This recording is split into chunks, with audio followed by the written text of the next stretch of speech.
अगर आप भी चाहते हैं अमित म्यूजिक वर्ल्ड से जुड़ना तो सब्सक्राइब करके बेल आइकन जरूर दबा दें।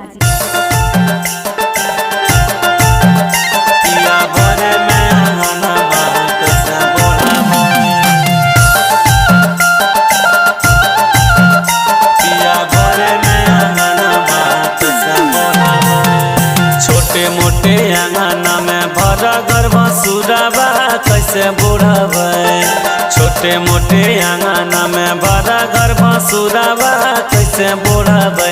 पिया भोरे में अंगना माँ कैसे बुढ़ाबे। पिया भोरे में अंगना माँ कैसे बुढ़ाबे। छोटे मोटे अंगना में भरा घर बसुराबा कैसे बुढ़ाबे। छोटे मोटे अंगना में भरा घर बसुराबा कैसे बुढ़ाबे। पिया भोरे में अंगना माँ कैसे बुढ़ाबे। पिया भोरे में अंगना माँ कैसे बुढ़ाबे।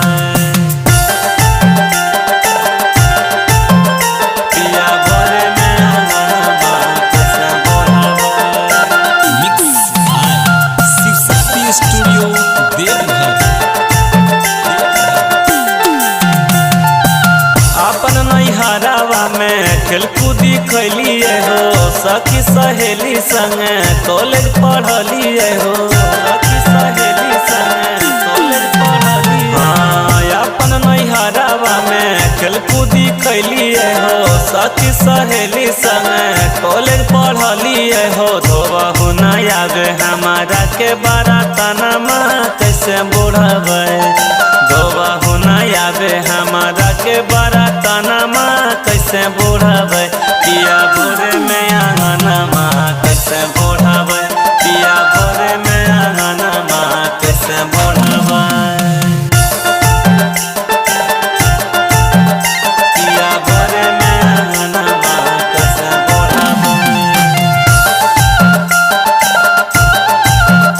पिया भोरे में अंगना माँ कैसे बुढ़ाबे। भारती सुरेश पिया माना कहना हो। माटी के चूल्हा पर बनता न खाना हो। माटी के चूल्हा पर बनता न खाना हो। अमित देवालल पिया माना कहना हो। माटी के चूल्हा पर बनता न खाना हो। पापा जी के घरे नहीं कैलो कोनो कामा कैसे बुढ़ाबे। पापा जी के घरवा न कैलो कोनो कामा कैसे बुढ़ाबे। पिया भोरे में अंगना माँ